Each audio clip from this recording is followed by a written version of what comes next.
Salut. Bon alors j'ai fait plusieurs vidéos sur les anglicismes que l'on utilise.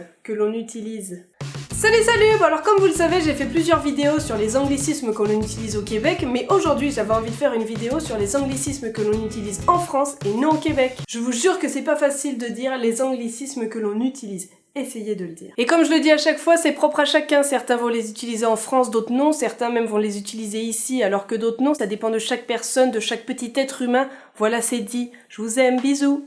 Alors on va commencer par le temple du fast-food, ou le temple de la restauration rapide, si tu préfères. Au Québec, quand on va chez McDo, on ne prend pas des nuggets de poulet, mais des croquettes de poulet. On ne commande pas non plus un Happy Meal, mais un joyeux festin. Le double cheese ici s'appelle le double hamburger avec fromage. Cela dit, chez McDo, presque tous les burgers ont un nom différent et ont été traduits ici. Ah oui. Si avec ton burger tu veux des frites et un soda, tu dis pas que tu voudrais un menu best-of, mais tu dis que tu voudrais un trio. Trio pour burger, frites et soda. Bête comme chou. Si t'es tenté par un dessert, tu vas pas demander un milkshake mais un frappé. Mais il me semble que maintenant on l'utilise aussi en France ce terme. Il me semble. Et si tu passes ta commande depuis ta voiture, tu vas pas la prendre au drive mais tu vas la prendre au service au volant. Ce truc qui grince me fait péter un plomb. Chut.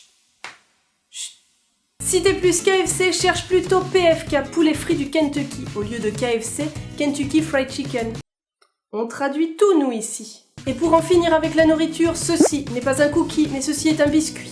J'ai très chaud. J'ai très chaud. Tout va bien aller.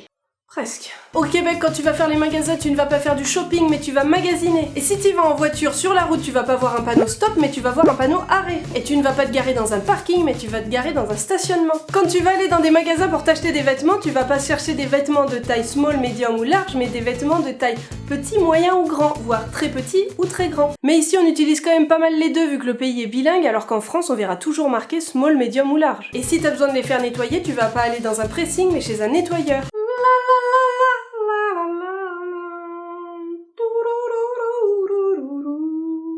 Ici, on n'appelle pas ceci un attaché case, mais une mallette. Quand on rentre dans un immeuble, on n'est pas dans le hall, mais dans l'entrée ou dans le vestibule. À la télé, une émission qui a heure de grande écoute du style 20h50, en France, on va appeler ça le prime time.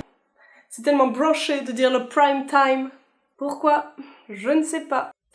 Et si tu loupes à la télé le programme que tu voulais regarder, tu le regarderas pas en replay, mais en rediffusion. Pour un film, on ne dit pas qu'il y a un remake, mais une adaptation. Et les acteurs ici ne vont pas passer un casting, mais une audition. Si on pratique le softball comme sport, il faut savoir qu'ici on appelle ça de la balle molle. C'est un sport que presque personne connaît en France, sauf moi parce que j'en ai fait.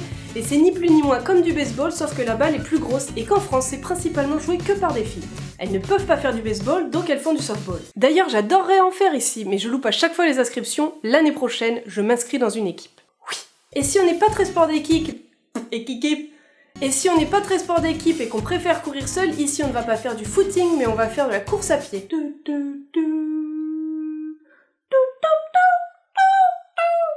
Ok, on arrête. Ici, à son travail, on dit pas qu'on est overbooké, on dit simplement qu'on est très occupé. Pendant les réunions, pour pas être dérangé, on va pas éteindre son smartphone, mais on va éteindre son téléphone intelligent. Et d'ailleurs, pendant ces réunions-là, on va pas faire un brainstorming. Ça, c'est seulement les Parisiens qui sont dans la com qui l'utilisent. Ici, on dit juste qu'on va se creuser le cerveau pour trouver une bonne idée. Quand on travaille sur un projet, on va dire qu'en France, on a une deadline, alors qu'ici, on dit qu'on a une date butoir. Et le fi dira attends, ce n'est pas tout un challenge, mais c'est un défi. Ou c'est un défi dans mon cas. Et pour finir, quand arrive enfin le dernier jour de boulot de sa semaine, on ne dit pas que c'est enfin le week-end, mais on dit que c'est enfin la fin de semaine. Et en général, ça c'est quand même quelque chose qui te met dans une joie immense. Voilà, c'était la liste des anglicismes que l'on utilise en France et non au Québec. Merci à ceux qui m'en ont envoyé par message ou dans les commentaires.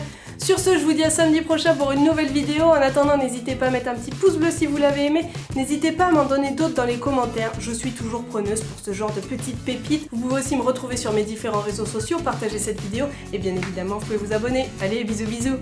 Bon, qu'on se le dit, je trouve toujours qu'il y a quand même plus d'anglicisme au Québec qu'en France.